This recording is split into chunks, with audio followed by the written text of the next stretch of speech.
C'est une urgence qui normalement ne devrait pas avoir le jour avant l'automne. Donc pardonnez-moi de vous dire que évidemment c'est extrêmement tard. Voilà. Manifestement le gouvernement n'a pas le même sens des priorités que nous. Mais je pense que notre présence aujourd'hui, à deux d'ailleurs, est aussi une réponse, un soutien, je veux dire, à une profession agricole dont il apparaît qu'elle est de plus en plus désespérée par les politiques qui sont mises en œuvre. Et donc on vient apporter une dose d'espoir à l'agriculture, et même une double dose d'espoir, parce qu'ils en ont bien besoin, et leur rappeler que la situation qu'ils vivent est la conséquence de décisions politiques et qu'un changement d'orientation politique à l'égard de l'agriculture peut changer évidemment les conséquences néfastes qu'ils vivent. Voilà. Eh bien, ils nous ont exprimé leurs difficultés qui sont année après année, il faut bien le dire, les mêmes, aggravées cette année avec la perspective de la baisse de la PAC, puisque le pacte pluriannuel financier de l'Union européenne veut être avancé par Emmanuel Macron pour être signé avant les élections présidentielles, ce qui est une fois de plus un procédé profondément antidémocratique, parce que ça veut dire qu'en réalité, si les Français veulent changer d'orientation politique dans le domaine de leurs relations avec l'Union européenne et de la défense de nos intérêts vitaux, eh bien, ils pourraient en être empêchés, alors même que normalement, ce pacte pluriannuel financier devrait être signé fin 2027. Or, il prévoit une baisse de la PAC de 22%, ce qui est évidemment un drame pour l'agriculture. Et donc, voilà, nous avons parlé, bien entendu, de cela, de la concurrence déloyale, des normes et de tout ce qui, nous le savons, constitue des handicaps majeurs pour l'agriculture. Il y a d'autres personnalités, Le choix de venir à deux cette année, contrairement aux autres éditions, pourquoi ?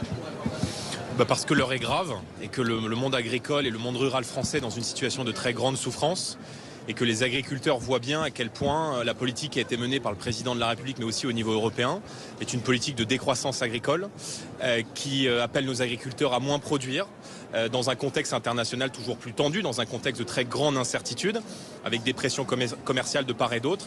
Et nous sommes venus à deux, à la fois en défenseurs des intérêts de l'agriculture française, que nous défendons à l'Assemblée nationale et au Parlement européen, que nous défendrons dans le cadre des prochaines élections législatives et présidentielles. Nous défendrons aussi les circuits courts dans le cadre des élections municipales, pour réaffirmer qu'il ne peut y avoir de liberté pour notre pays dans les prochaines années, de puissance, sans une capacité à produire. Et donc le mot d'ordre aujourd'hui, c'est produire, produire, produire. Nous menons bataille contre l'inflation normative qui entrave aujourd'hui une grande partie des agriculteurs. Et nous sommes venus leur témoigner notre soutien et à travers nous, le soutien des millions de Français qui aiment leur agriculture et qui ont envie de la défendre. Et je pense que compte tenu de la gravité, il était important qu'on soit ensemble, main dans la main, pour leur témoigner de notre affection et de notre amour pour eux et pour le monde rural. Il y a d'autres personnalités politiques. C'est un moyen de montrer que vous faites bloc ensemble dans l'attente de la décision de cette journée. Nous avons toujours fait bloc. Et je crois que personne n'en doute. Nous travaillons ensemble main dans la main.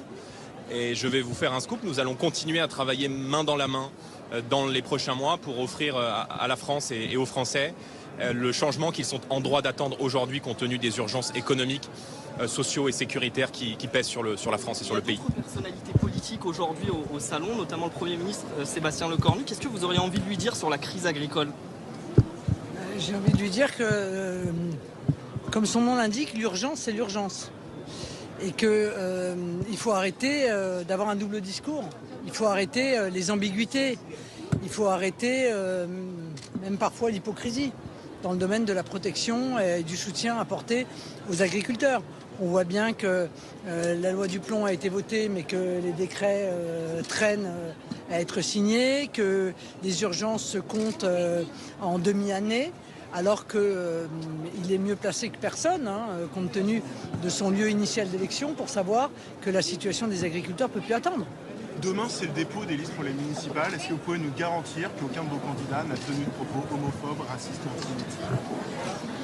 Mais les candidats du Rassemblement national, d'abord, vont porter nos couleurs dans un peu plus de 600 communes de France, ce qui porte le nombre d'ambassadeurs du Rassemblement national 20 à 25 000 candidats sur toute la France. Et nous avons évidemment, avec la Commission nationale d'investiture, été extrêmement prudents, extrêmement vigilants. Notre main n'a jamais tremblé.